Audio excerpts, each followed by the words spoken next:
வாங்க மட்டன் குழம்பு செய்யலாம். அதுக்கு மட்டனை நல்லா 2 டைம்ஸ் வாஷ் பண்ணி எடுத்து வச்சுக்கோங்க. அதுக்கப்புறம் வெங்காயத்தையும் இஞ்சியையும் பூண்டையும் இந்த மாதிரி மிக்ஸி ஜாரில் போட்டு அரைச்சி எடுத்து வச்சுக்கோங்க. நெக்ஸ்ட்டு நம்ம தக்காளியை ஸ்மால் சைஸில் கட் பண்ணி வச்சுருங்க. ஒரு பாத்திரத்தில் ஆயில் ஆட் பண்ணி பட்டை, கிராம்பு, சோம்பு, கசகசா இதெல்லாம் சேர்த்து நல்லா பொரிய விட்டுருங்க. அதுக்கூடவே நம்ம அரைச்சி வச்சுருக்க வெங்காயத்தையும் நல்லா மிக்ஸ் பண்ணி விட்டுருங்க. வெங்காயம் நல்லா வதங்கினதுக்கப்புறம் பூண்டையும் சேர்த்து இதில் மிக்ஸ் பண்ணி விட்டுருங்க. வெங்காயமும் பூண்டும் நல்லா வதங்கட்டும். அது நல்லா வதங்கிடுச்சு அப்படின்னா அது கூட நம்ம இஞ்சியையும் மிக்ஸ் பண்ணி விட்டுக்கலாம். இந்த மாதிரி நல்லா மிக்ஸ் பண்ணி விட்டுருங்க. மேக்ஸிமம் மட்டன் குழம்பு குக்கரில் தான் செய்வோம். ஆனால் குக்கரில் செய்கிறத விட இந்த மாதிரி விறகடுப்பில் செஞ்சோம் அப்படின்னா மட்டன் குழம்பு நல்லா டேஸ்ட்டாக இருக்கும். பாருங்களேன், இது நல்லா வதங்கணும் அப்படிங்கிறக்காக கொஞ்சம் உப்பு சேர்த்துருவோம். நல்லா வதங்கிடுச்சு. அதுக்கப்புறம் நம்ம வாஷ் பண்ணி வச்சுருக்கோம் மட்டனையும் கொஞ்சம் கொஞ்சமாக இதில் சேர்த்துக்கலாம். சேர்த்துட்டு இப்போவும் கொஞ்சம் உப்பு சேர்த்தோம் அப்படின்னா மட்டனும் நல்லா இதுக்குள்ளவே வெந்துடும். ஓரளவுக்கு வெந்து இதுலேயே தண்ணி நல்லா நிற்கும். அது வரைக்கும் நம்ம இதில் வந்து தண்ணி ஆட் பண்ண வேணாம். நல்லா கிண்டி மட்டும் விட்டுகிட்டே இருந்தால் போதும்.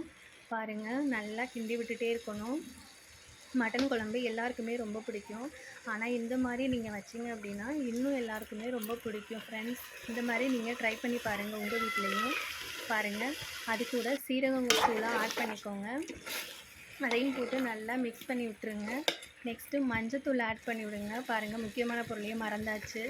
மஞ்சத்தூள் இது கூட ஆட் பண்ணிக்கோங்க. நல்லா கிண்டி விட்டுட்டு கொஞ்சம் உப்பு சேர்த்துக்கோங்க. ஏன்னா நம்ம ஆல்ரெடி தக்காளிலையும் கொஞ்சம் உப்பு சேர்த்துருக்கோம். அதெல்லாம் சேர்த்து தேவையான அளவு உப்பு சேர்த்துக்கோங்க. ஒரு மூடி போட்டு ஒரு 10 நிமிஷம் நல்லா வேகட்டும்.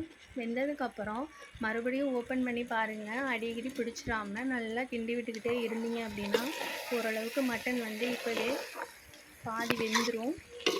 பாருங்கள், இந்த மாதிரி நல்லா கிண்டி விட்டுக்கிட்டே இருங்க. நல்லா வெந்துருச்சா? அந்த தண்ணி நான் சொன்ன மாதிரி நிற்கிது பார்த்தீங்களா? இந்த தண்ணி வந்ததுக்கு அப்புறம்தான் நம்ம தேவையான அளவு தண்ணி இதில் ஆட் பண்ணணும்.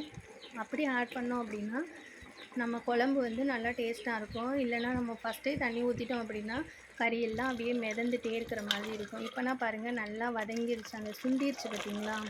அந்த மாதிரி இது வந்து ஈக்குவல் ஆயிரும். பாருங்கள், மட்டன் குழம்பு இப்போயே சாப்பிடணும் போல் இருக்கா? அதுக்கப்புறம் நமக்கு தேவையான அளவு தண்ணி ஊற்றிக்கோங்க ஃப்ரெண்ட்ஸ். தண்ணி ஊற்றிட்டு நல்லா கிண்டி விட்டுட்டு ஒரு மூடி போட்டு மூடி வச்சுருங்க. நல்லா வேகட்டும். இது மட்டன் குழம்பு நல்லா வெந்து தண்ணி நின்றாதான் குழம்பு நல்லா டேஸ்ட்டாக இருக்கும். அதுக்கப்புறம் நம்ம லாஸ்ட்டாக தான் மிளகாத்தூள் போடணும். பாருங்கள், நல்லா வெந்துக்கிட்டு இருக்குது. இந்தளவுக்கு எண்ணெய் பிரிஞ்சு நிற்கணும். இதில் பாதி கொழுப்பு தான் இருக்கும் போல். அதனால் நம்ம கொஞ்சம் ஆயில் வந்து கம்மியாகவே சேர்த்துக்கலாம். மட்டன் குழம்பு பொறுத்தளவு அதிகமாக தான் ஆயில் ஆட் பண்ணணும் அப்படிங்கிறது கிடையாது. ஏன்னா நான்வெஜ்ஜில் வந்து அதில் கொழுப்பு அப்படிங்கிறது வந்து ஒன்று இருக்கும். அதனால் நாங்கள் எப்போயுமே ஆயில் கொஞ்சம் கம்மியாக தான் ஆட் பண்ணுவோம். இந்த மாதிரி தண்ணி ஊற்றி வேகட்டும். அதுக்கப்புறம் நம்ம ஊற்றின தண்ணியை விட கொஞ்சம் நல்லா குறைஞ்சிருச்சு பார்த்தீங்களா? அதுக்கப்புறம் மிளகாத்தூளும் கரம் மசாலா பொடியும் காரத்துக்கு கொஞ்சம் தனி மிளகாயும் சேர்த்து நல்லா கிண்டி விட்டுருங்க. உருண்டை பிடிக்காமல் நல்லா இந்த மாதிரி கிண்டி விட்டுறணும். அப்போ தான் மட்டன் குழம்பு நம்ம நினச்சது மாதிரியே வரும். பாருங்கள், நல்லா கிண்டி விட்டாச்சு. மட்டன் குழம்பு ரெடி ஆயிடுச்சு. இது சாதம், சப்பாத்தி, இந்த மாதிரி இட்லி இது கூடலாம் சேர்த்து சாப்பிட்டோம் அப்படின்னா நல்லா டேஸ்ட்டாக இருக்கும் ஃப்ரெண்ட்ஸ். நெக்ஸ்ட் வீடியோவில் பார்ப்போம். தேங்க்யூ ஃபார் வாட்சிங். மட்டன் குழம்பு யாருக்கெல்லாம் பிடிச்சிருந்துச்சின்னு கமெண்ட்டில் சொல்லுங்கள். தேங்க்யூ.